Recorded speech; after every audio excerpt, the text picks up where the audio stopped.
we could actually, in a way, filter people, not basis on where they were accidentally born, because I truly believe that today the passport system is flawed because it's a statistical error. I was accidentally born in Estonia and somebody was accidentally born in Afghanistan, and it shouldn't define my future where I was accidentally born. I'm Ranjor, and this is Remake, a podcast about design, systems, and society. In each episode, I talk to someone who's trying to change our lives for the better in some meaningful way, whether through a new product, new venture, or a new way of looking at the world. And I try to understand how they came to it, what makes them tick, and what we can learn from them. Today, I'm talking to Karoli Hindriks. Karoli is the CEO and founder of Jobbatical, a startup Forbes named one of Europe's 10 most exciting technology SMEs for 2018. Jobbatical is working on removing the friction of international relocation by making immigration processes seamless through technology. In 2020, the EU Council named her one of the 8 most inspiring women in Europe. In 2021, she was a speaker at the TED conference in Monterey, California, talking about reinventing the passport. In this conversation, we discuss growing up in post-USSR Estonia, founding her first company at 16, officially becoming the youngest inventor in her country, leading the launch of 7 television channels in Northern Europe, including National Geographic channels and MTV. Her aha moment regarding immigration and migration while in Silicon Valley, the migration and mobility revolution, what Jobbatical is doing to facilitate movement of talent and knowledge to where it's most needed, reinventing the passport for the new global economy and the modern age, and much more. This conversation with Karoli is one of a dozen or so weekly conversations we already have lined up for you with thinkers, designers, makers, authors, entrepreneurs, activists, and impact investors who are working to change our world for the better. So follow this podcast on your favorite podcast app or head over to remakepod.org to subscribe. And now, let's jump right in with Karoli Hindriks. All right, I'm sitting here with Karoli Hindriks. Karoli, welcome to the podcast. Happy to be here. Thank you for inviting. And so usually we start these days with the big COVID question, which is, where in the world were you when this all happened? How did it affect your life? We'd love to hear also how it affected your work. So I was actually, our headquarters is in Estonia. And even though we have offices in different countries, I was actually in Estonia when it happened.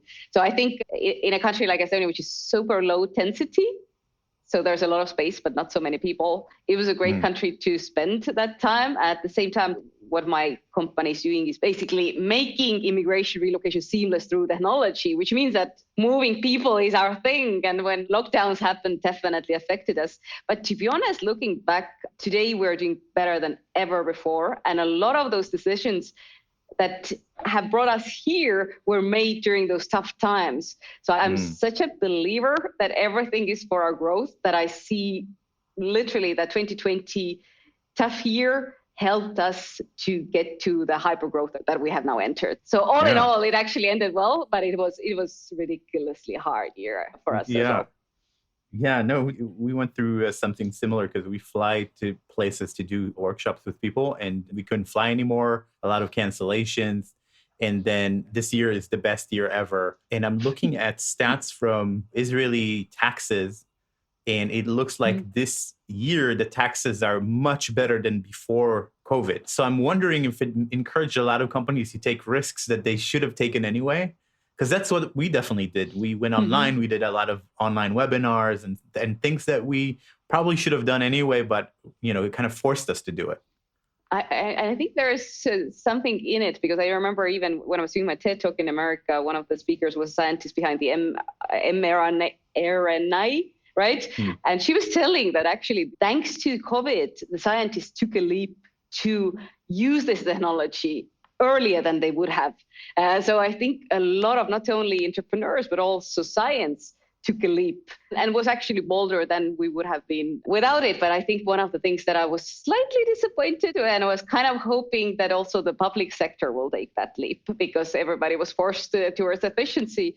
And, navigating today in 12 different countries, I must admit that didn't really happen in immigration space. So that's a bummer. I think there was such an opportunity for growth or opportunity for innovation also for the public sector. But yeah, that was a bummer.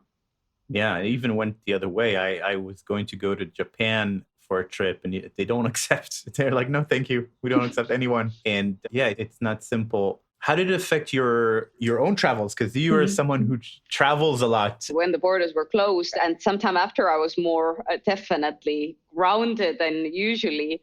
But I think I started to travel quite early compared to other people, work-wise, but also I took a trip alone to Costa Rica to write my TED Talk last spring. It was actually definitely a memorable experience doing those travels still during the pandemic. So I think one day we will look back and there's a lot of interesting memories of that. Yeah, for sure. I was in New York when it was still quite closed. And on the other hand, there's some innovation there that I think will stick around. Like all the restaurants are now expanded to the sidewalks to have more outdoor space.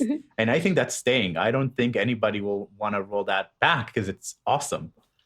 So I want to start the conversation. We usually try to connect it with the person. And we have this opener question. What's something you learned in childhood or early in life that still drives you today or still guides you today? Yeah, that's a very good question. And to be honest, I think that the answer to this question, I think, is the reason I'm sitting here talking to you today, doing everything I'm doing, is that when I was 16, and this can make me teary, by the way. When I was 16 in school, we had to do the student company, and I was chosen to be the president of the student company. And I was so excited about that I started to brainstorm. So what does this company do, right? And of the brainstorm, I got to an idea, which was like a soft pedestrian reflector, like make fashionable safety accessories that are cool for kids, right? I went home and I shared that with my dad. And he could have said, focus on studies, you're a 16-year-old in Eastern European small town, forget about. But he said, this is such a fantastic idea. You should go to the patent office. And honestly, I had no idea what a patent office is, but I certainly got that my father was excited about something that I had created. And that changed my understanding. And this student company became successful. And I suddenly saw that I can actually, in my head, create ideas that change something. And I became addicted to that. Like, I just didn't want to do anything else than change things.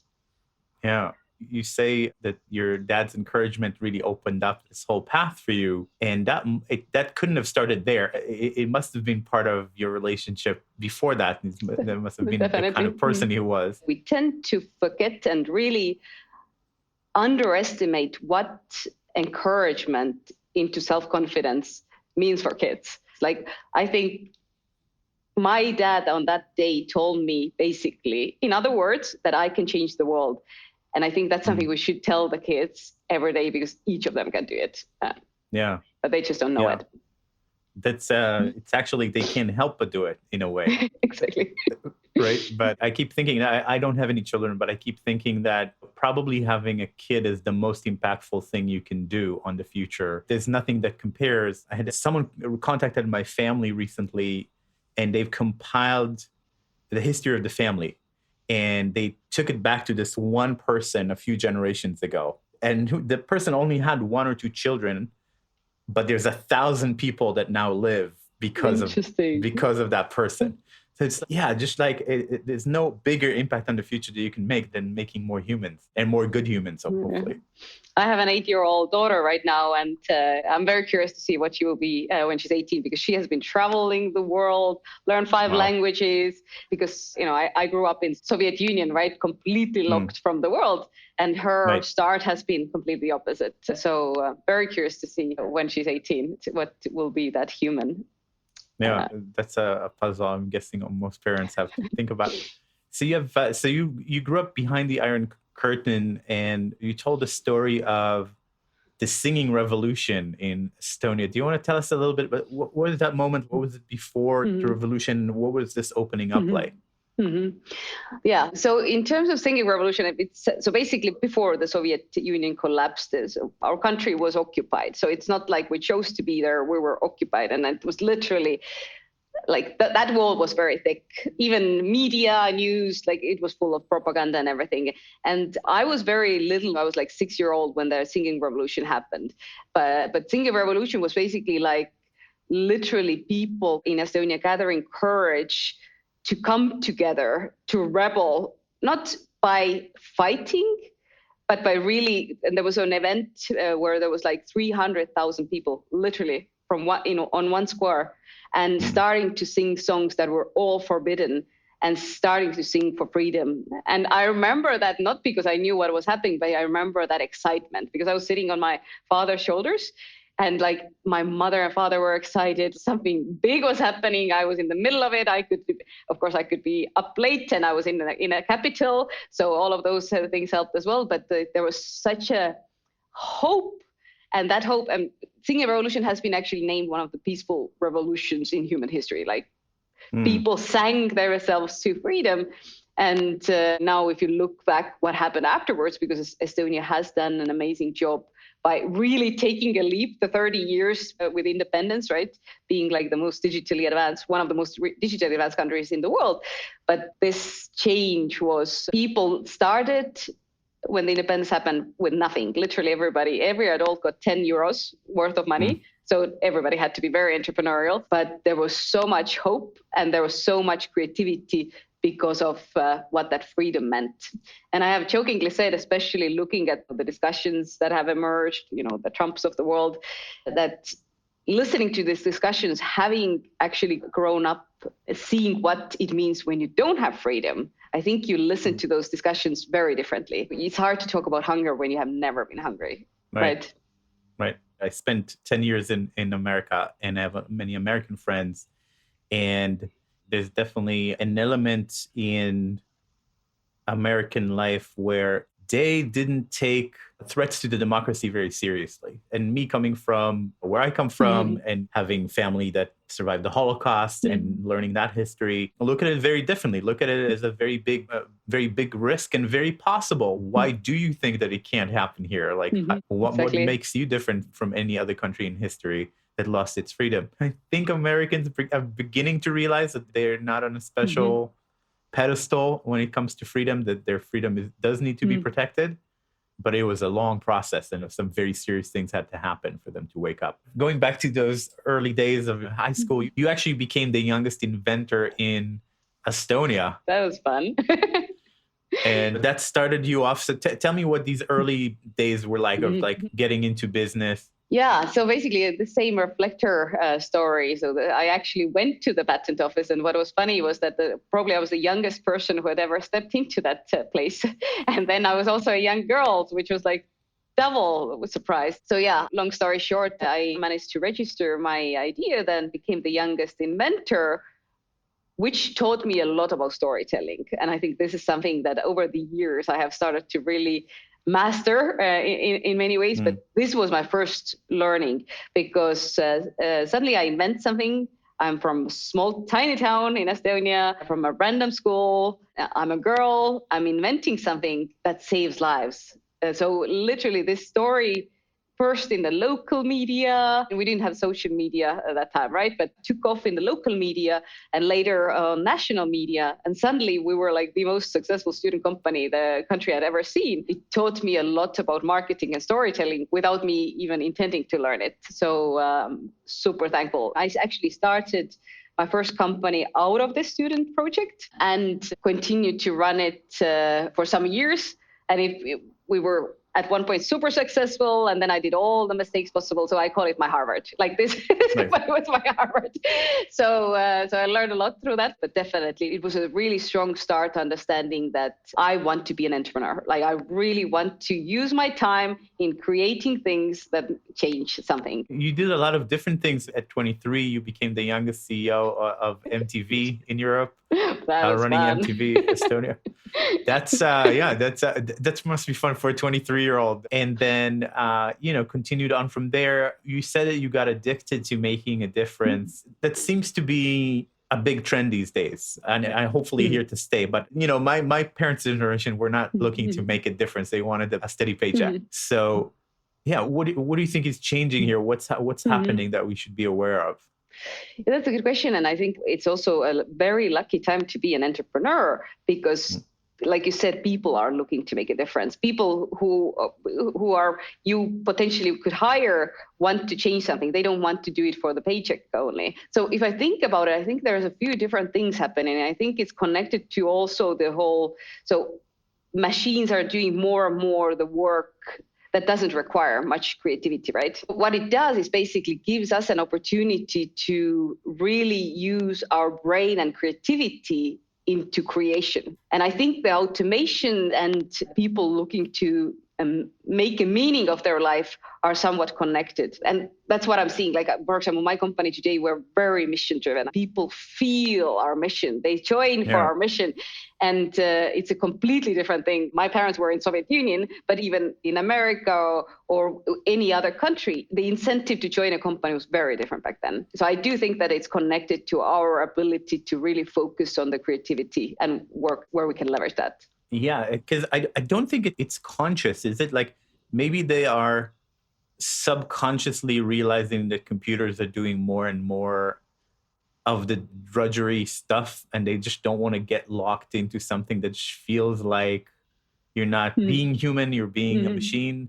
Now that we understand what machines do kind of intuitively. But yeah, my dad is a practical mathematician. He did calculations and models that a lot of his stuff now gets automated. And I guess, yeah, if he was starting his career today, he would look at what's available and definitely veer towards the more creative side of math. So you tell a story of how Jobbatical started. You tell a story of this aha moment that you had in Silicon Valley. I'd love to hear that story. Yes, basically, the whole inspiration for Jobbatical started from Silicon Valley when I was in Singularity University, which is a cool think tank in Mountain View. We lived for the summer in the NASA Ames Research Center. And yeah, as I'm a runner, I run a lot. In the mornings during my runs, I have time to think. And every morning I went to the seaside, I always passed Google. So, you are in Silicon Valley, you have a Google, and you think it's like top of the world, right? And I started to think, why is it top of the world? What's going on in this place that those companies that really change industries are coming from this region? Like, what's up with that? Are people just somehow better educated here, eat better food, have more sunshine? Something is up here. So I started to really dig into it, and I found that actually looking at the talent, basically employees in various segments, then it's the smart people who actually move there, not who are born there. Right. So thinking then that if those people are ready to move to a place like Silicon Valley, what it would take for us to inspire them to find far-flung cities of the world, like Tallinn, Estonia, that instead of going to take a picture in the old town of the medieval, beautiful old town and then leaving on your cruise ship, how could I inspire them to really join the local founders, companies, live a local life, and through that, this knowledge would be actually transferred to the Estonian companies instead of the Silicon Valley companies. So initially, that's where the whole idea started. My initial thesis was that in order to do that, we would have to create like a marketplace for inspiring jobs abroad. We started, we had one hand, we had highly skilled people looking for inspiration. So you could go and work in Malaysia on a Penang island in a tech company, for example. And on the other hand, finding those companies that are looking to bring this highly skilled talent. So we started as a recruiting platform, but we actually pivoted 2 years ago because we moved people through our recruiting platform, people from 53 countries to 37 countries. So those people were hired, but they needed to get there. And so we started to support how to actually get them there, initially in Excel. And our clients basically came back to us saying that, could you do what you're doing for those Jobbatical hires also to other people who we are hiring from other platforms? So suddenly we start to do this recruiting thing, and suddenly we have a second, like a side business, which is immigration relocation. And what we basically learned was that the biggest problem of international hiring is not the hiring part. It's actually the immigration relocation. So in 2019 summer, we pivoted the company, putting full focus on developing technology around the whole hideous immigration relocation process. And that was the best decision for the company. So today, we're not a recruiting company. We are doing immigration relocation. Today, we're already in 12 countries, and we are now starting to expand very fast. It was a true startup pivot story. Like you start to do something, there's a problem, and then you identify that the actual problem is somewhere else. So for us, we didn't even change the mission of the company. What we wanted to give for the world is still the same. Yeah, the bottleneck was slightly further down the bottle. Exactly. So you talk about this whole migration and mobility, it's effectively a revolution. You say something like this is the, most mobile time in human history. People are moving around more. What's happening here that we should pay attention to? Oh, that's a very good question. And so many things are happening. So first of all, approximately today, there are like 272 million relocations globally. So what it means is basically every 30th person on planet Earth is moving per year. And this has basically doubled within the past 20 years and tripled in the past 40 years. So never before have humans moved as much as they are doing today. And so when we talk about our market or the opportunity that we are and the problem that we're wanting to solve for the world is that of those 272 million, only approximately 4% of relocations are captured by any provider. And the main reason for that is price. Relocation has been expensive. So 96% of who are relocating go through this hideous process because they can't afford to have somebody help them. So basically, this is what we are aiming at. We are really focusing on using technology to get that price down so that more people can actually have a good experience being relocated, right? But the market, I think there are a few other things that are happening. And one of the things, which is funny, because in 2018, we started this process with Estonia first, and now other countries have followed, to create a digital nomad visa. So what we saw, then we were still a recruiting company, but we saw already there that there's a policy hole that on one hand, people want to move in a new country. Sometimes they have the employer in that new country. Sometimes they want to work for an employer who is completely in another country. But the policy actually doesn't allow them to work in that case. They either are tourists or they have an employer. So we started to kind of lobby that there should be a new type of visa, which is basically digital nomad visa, where you are allowed to work, even if you don't have an employer in that country. And fast forward to the pandemic, one of the things that I'm really predicting, and we're starting to see that, is that there will be like an explosion of digital nomads. And why is that? I mean, people have dreams. We all have dreams. A lot of us people have travel dreams. But before the pandemic, many of us didn't know that it's even possible to do, and our bosses also didn't know that it's possible to work remotely. So now there's this experience that I can do my work remotely, which means that there will be what I predict is there will be much more flexibility, and many people who will take 3 months, 6 months, 4 months in a year to travel and work somewhere. So let's say you're an American company and you don't have an entity in Spain, but you are hiring somebody from India who's located in Spain. So now you need payroll, but you also need immigration. And if you provide those two together, literally it opens up the completely work from anywhere promise. Like people can just choose any country in the world to work. That means that not only are we talking about the relocation kind of market that has been here, but now there's a new market emerging that wasn't even here before. And I think this is very much coming thanks to the pandemic and the effects of it. Is there an element of income tax? Because, I guess if I travel to work somewhere else, I still have a company in Israel. I guess that's where I pay taxes.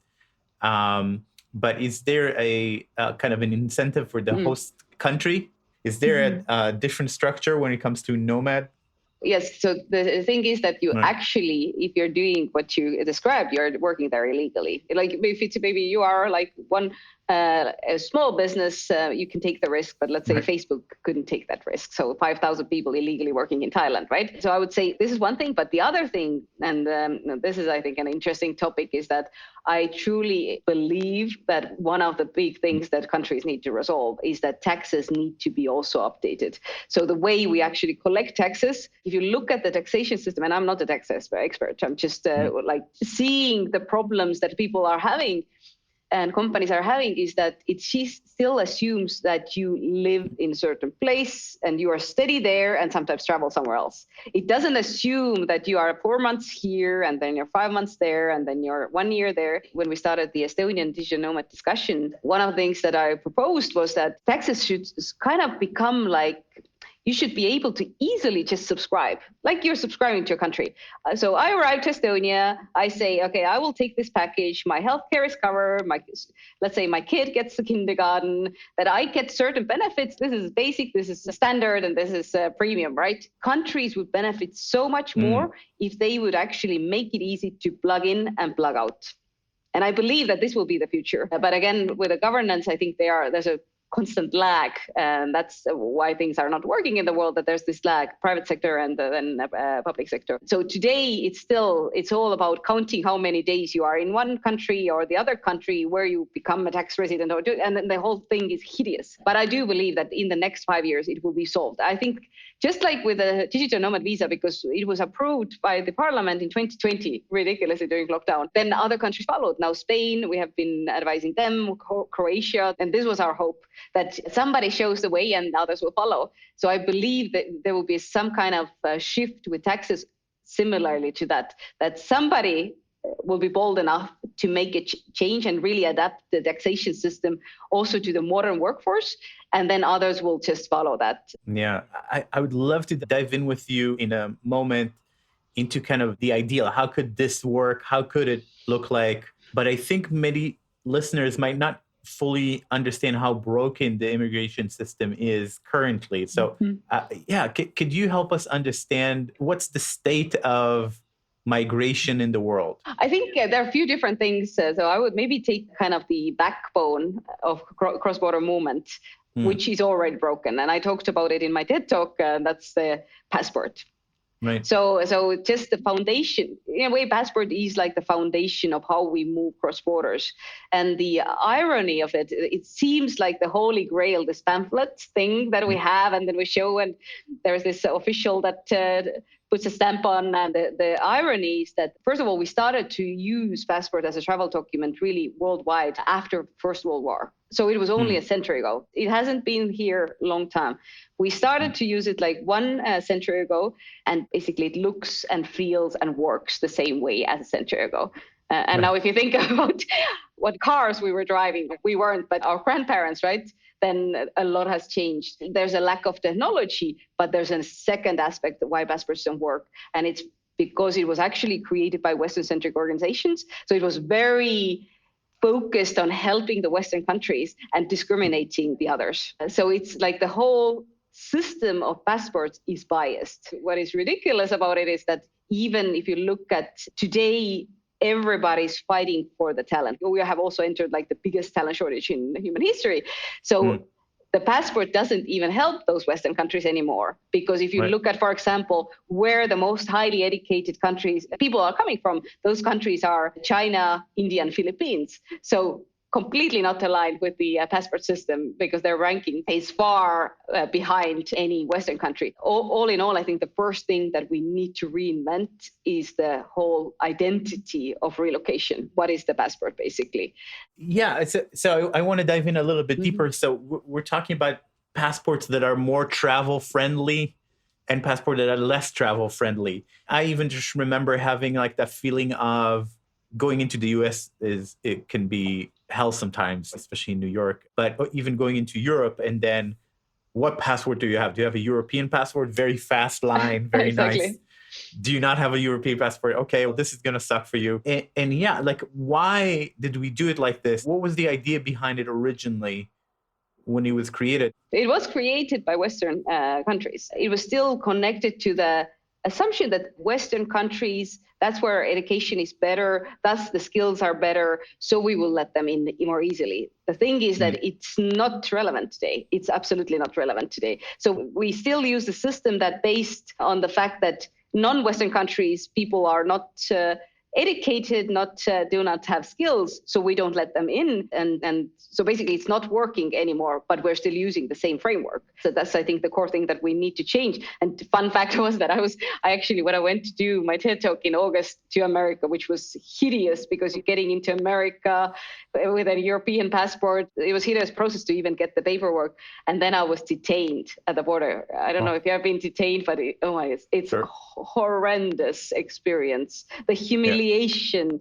like the fear that they just plant into you. So I also sitting there, it just confirmed me because I was about to give a talk about immigration, and I'm thankful to the universe that I got that experience there, that I was looking at the conversations that the officials were having with those people that were also detained. And I was thinking, this is exactly where we should have technology. You see a human talking to other humans. Like one official was trying to understand a data scientist who was trying to describe what he's doing, and he's building AI, right? And this person was not understanding, like, what is that? Not understanding at all. So if it would be two systems talking to each other, there would have been a mismatch like that. But when we have two humans standing and there's a human who has the power, maybe that human, this first one, the official had a bad day, child was sick, whatever had happened. But the decision making a power to do whatever to this other person, machines don't have bad mood, right? They don't have, the child is not sick. So there's a lot of improvement just by reducing the bias that technology can actually help with. And this is on top of the efficiency, because even today, the system that we have built, we have automated a lot of things, including like, how do you fill forms? You just press a button and forms are filled, because the way we collect data and etc. But now, in order to get that digital data into the government systems, what happens? You print it out, and then you go to a lady who starts to type it in. Imagine the waste and all the trees. So I think there is the bias thing that the technology could actually help to reduce. And the other is just the waste that we're seeing. But I could tell you so many stories of how people are treated badly in the immigration process, but I don't think we have enough time to cover them all. I think these stories are everywhere. I remember when my lawyer calls me and says, you were supposed to get your H-1B renewal, but we're not hearing from them. So you have to leave the country for 3 months, right? And I have an apartment, so I'm leaving checks for my friend to pay my rent. And then I go and I have to figure out where to be for 3 months. And it's just stupid bureaucracy. And there's people who, of course, have it much, much harder. You tell the story of this mother who has to go leave her children behind, go get her own visa, then go back, file again for them. And it's every day. Like this is not something that's like rare. It's the nature of immigration systems all over the world. And at the same time, there's this massive competition for talent. So you're describing the situation in Japan where they have an aging population and they needed to keep the economy going. Exactly. In Japan alone, like the number of workers they need, like the forecast says that it's 18 million people by 2030, just to stay on the same level. 18 million people.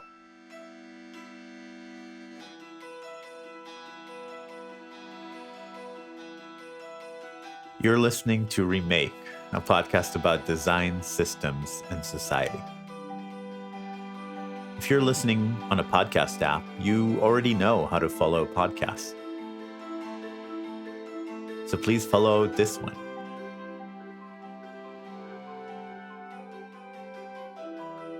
If you're listening in a browser, just go to remakepod.org to find links to all the major podcast players where you can follow our show.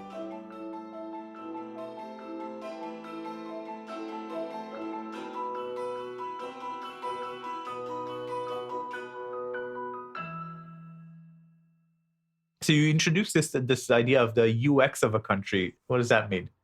Yes, truly. I have spoken about that on different stages. I'm looking forward to see which country will be the first one to actually have this ministry. So again, when we talk about design, right?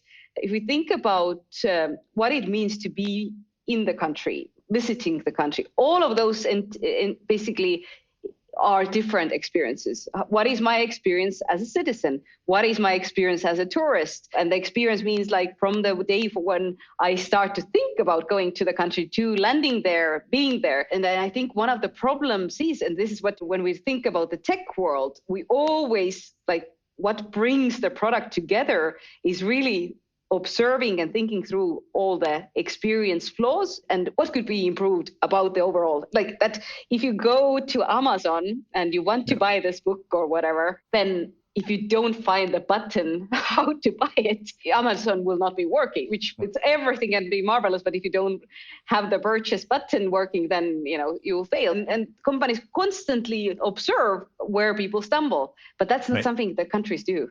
And I think that's something that should be changed. That and for all parts, is it the student, is it the citizen, is it the somebody who's retired? Like we have the UX design lead in a company and UX design, UI designers, like all of that. Somebody who has the ownership of really thinking through what it means to be part or on a journey with this country. My wish is that will be like there will be actually a ministry, like a UX ministry, which will be overseeing what is the experience and design of a country.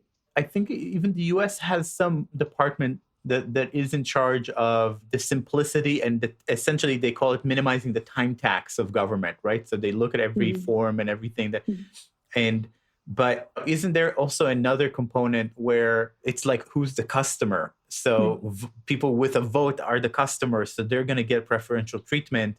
And you as a visitor or a temporary worker, I often felt when I was dealing with the immigration system, if Americans had to deal with this system, if people with the vote had to deal with the system, it wouldn't be like this. There would be immediate outrage. But because it's happening to a group of people that don't have power. I would debate that, though, if you look at the elections. Coming from Estonia, we were amused about the whole elections and what was going on, because for us, voting is online, right? So you go, it takes you literally 1 minute, usually less, to go and participate in the elections. So the user experience of participating in the elections is super good. Whereas in America, you are a citizen, but you have to go through this horrendous process.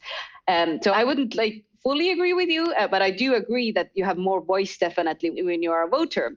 But again, going back to where we are in terms of the era that we are today, which is that we are all fighting for the same talent. We are all fighting for the economies to grow. We need to get people in. Unless you are India, that will have a surplus of talent, then everybody will be lacking people. So I think right now, countries have to rethink that. And what I mean by rethinking is that I think the problem that usually happens in the public sector is that the ownership is divided between too many counterparts, meaning that there's one ministry who's, let's say about immigration, right? In one ministry is the foreign ministry is dealing with embassies, and then there's other ministry who's dealing with work permits. So there's all those different counterparts. But if you think about somebody coming to a country, they don't care is it one or the other ministry. They only care about, I'm going to Israel, right? So what is my experience going to Israel? So I think if there is somebody who's actually owning the user experience, then they would work to understand where the bottlenecks are for different parts of your stakeholders, so to say, right? So in that sense, I do believe that right now countries have to start going, and I believe they will, just some will be slower than others, beyond the voters, because you will just not have voters in 30, 40 years, and you will not have anybody actually carrying that economy. Just Germany, I was just reading this week that now the prediction is that Germany alone will be missing 7 million people by 2050 in the workforce. For a country size of Germany, it's a huge amount of people. So if this design thinking doesn't is not adapted, then those people will go somewhere else, right? So anyway, I'm optimistic, but as I told about the pandemic, I was also hoping there will be more of public sector innovation during the pandemic. Didn't happen, so let's see. So I love this idea of reinventing the passport for the 21st century and for our time. I'd love to hear your vision of what it could be like. So some of these things are visas or specific things that are being done right now, but some of it maybe thinking a little bit longer term. Where could this go? Let's look at, like, for example, right now, what we are building in a way is a platform, and the center of the platform is a human who's being relocated, right?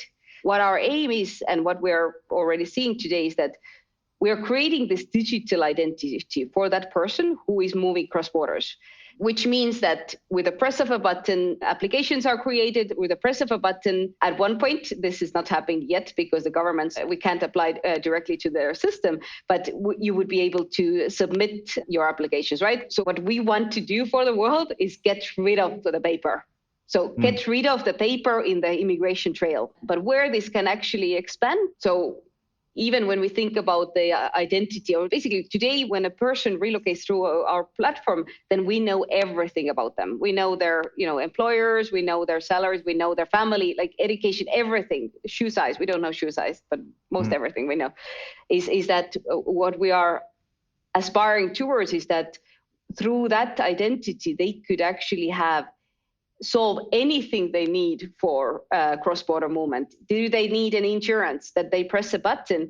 Already they have an insurance without filling any forms again. Or do they need a bank account, right? Where we are pushing towards is that everything around relocation management would be digital, including all the other products that you need in order to move around or live somewhere else, including taxes. So I think today, as I said before, taxes are not resolved. This is a problem that needs solving. But if you are 70 and you have worked in 50 different countries or 40 different countries, it will be really hard to collect all the pensions, for example. So this is a problem that needs to be solved. And we believe that through having this digital trail, it will be much more easy to do that. I think one aspect of this is one identity that serves almost like a universal passport. Wherever you go, you're accepted. I like to flip it a little bit from the perspective of the governments. What do they need? So in other words, why do they let some people in and don't let others in? And how can they be efficient? Because I guess there's some fears that are legitimate. Terrorism, totally. Crime.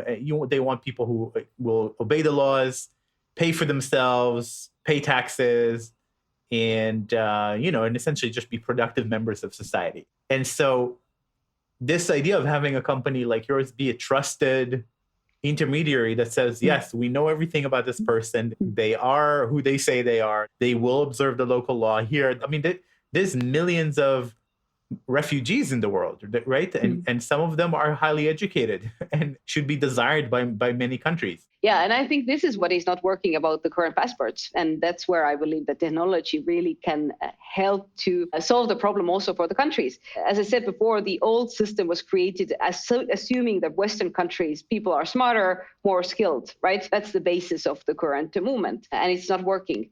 So in terms of what the countries need, when we look at the talent shortage, the main thing, and we look at what the governments are focusing on, then most of the governments in the world are trying to figure out how to get more smart people in, and how to make a system so that it's the best dedicated people who come. And in a way, what we want to do and give to the countries is that we could actually, by having this information, we can bucket people. It doesn't matter where you were accidentally born, but let's say you are a data scientist, and let's say Germany needs 50,000 data scientists or 100,000 data scientists, and now everybody with this background could, let's say, get fast track, that you can get into living, working in Germany within 24 hours. So we could actually start by using technology. And again, like, there are other players in the world in our field as well. And I think all of us are aiming the same thing, is that we could start by using technology. We could actually, in a way,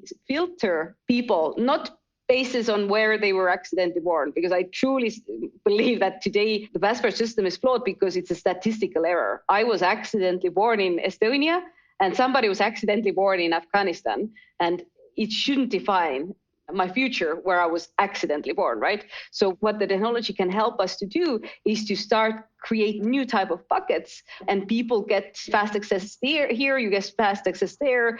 And by that, we could actually help a lot of those people, because we move a lot of people also from countries like Iran or Pakistan or Bangladesh, but due to the old system, they still have harder times. So We're making it faster, but still, like the system itself, the foundation doesn't work. So through technology, we could actually start to bucket people differently, and through that improve the user experience, but also for the countries, give them what they need. They need specific talent for specific moments in the labor market. And I think the other thing is that when I've been, going back and forth discussing with, somebody's interviewing and then asked like, okay, but is it safe? Is it safe when it's all digital?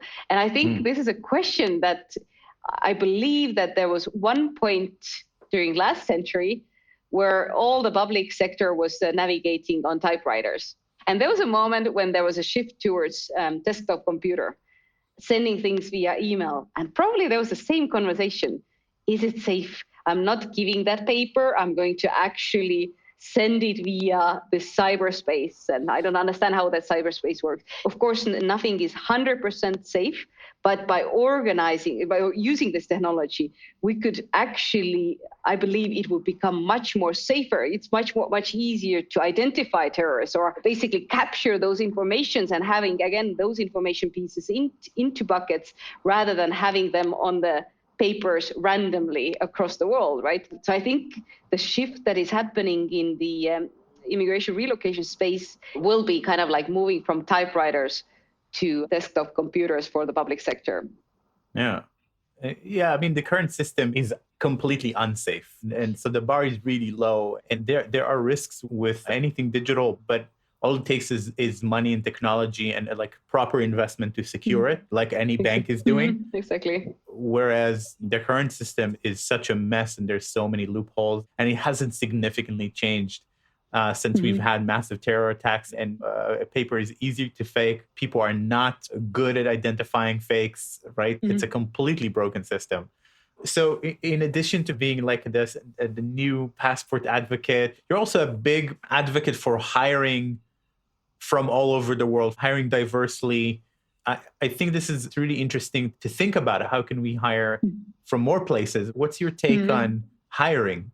Having been navigating in this HR space, I think one of the trendy things that a lot of companies have been talking about is hiring culture fit. And I'm a complete non-believer in hiring culture fit.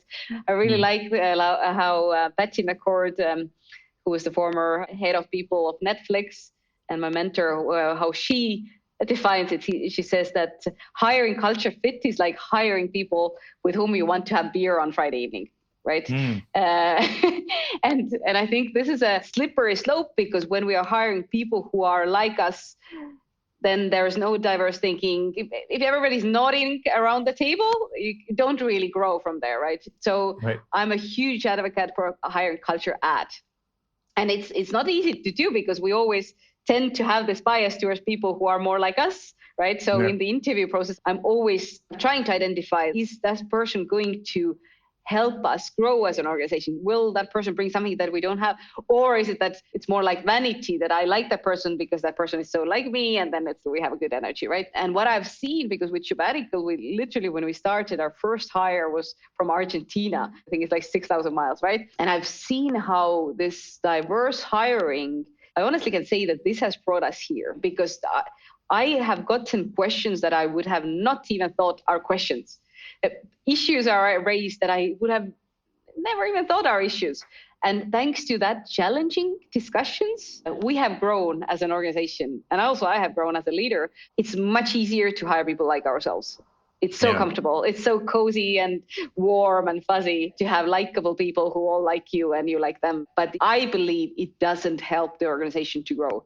Because if you think about organization, it's like a human growing. So if let's say you travel to Sweden once, and then you decide you like Sweden, and now all your travels are to Sweden, right? Right.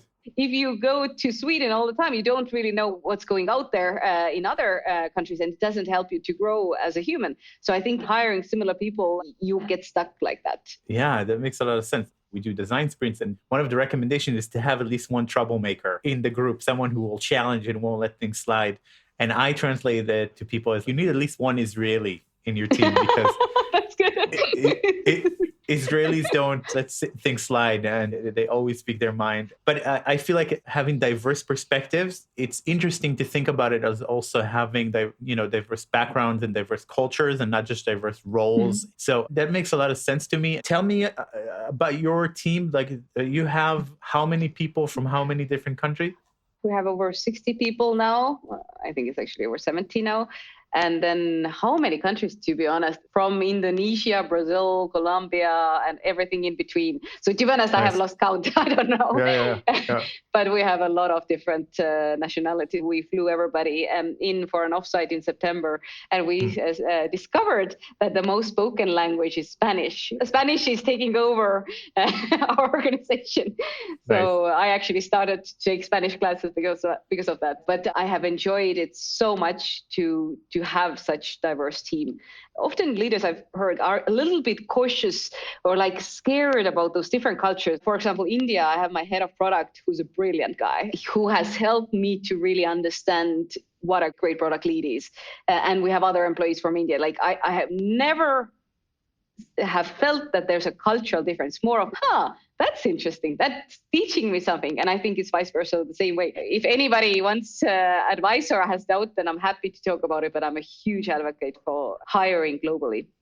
Yeah, and we should also make friends globally. And I think that's important to be around people who don't come from exactly the same background. So I have a closing question for you. It's a question we usually ask at the end.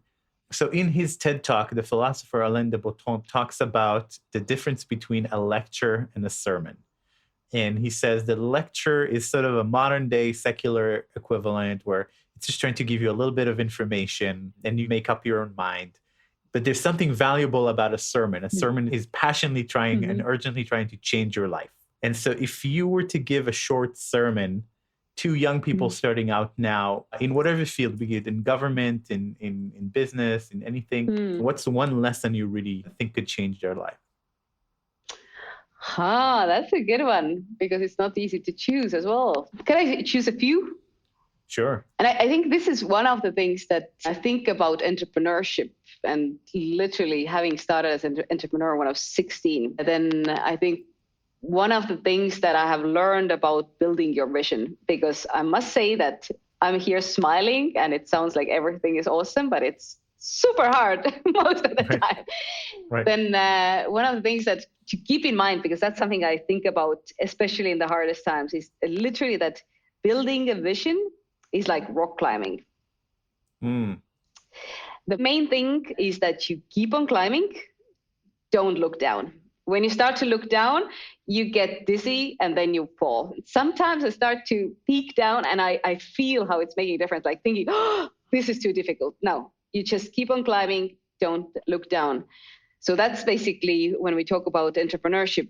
And when maybe the second one is a little bit harder. I'm trying to think of how to even say that. One of the things when we entered into the pandemic, then I had this thought that for years, I had imagined that there's one thing that can basically bring humanity closer together. And it's basically when we have extraterrestrial coming or attacking us, then suddenly it's just us humans. So when we entered into the pandemic, then I hoped that it's the COVID-19 that is the extraterrestrial, that suddenly we are hit as one and we feel as one, that it's literally, are you Ashton Kutcher in LA, or are you a student in Kenya? The fear is same, the uncertainty is the same, and we actually are in danger in a very similar way. It seems to me that we didn't fully take that learning, but maybe that's something that we could still take that learning and really think about it. I remember there was a NASA astronaut who said that he really had to exit the Earth to understand how meaningless the borders are.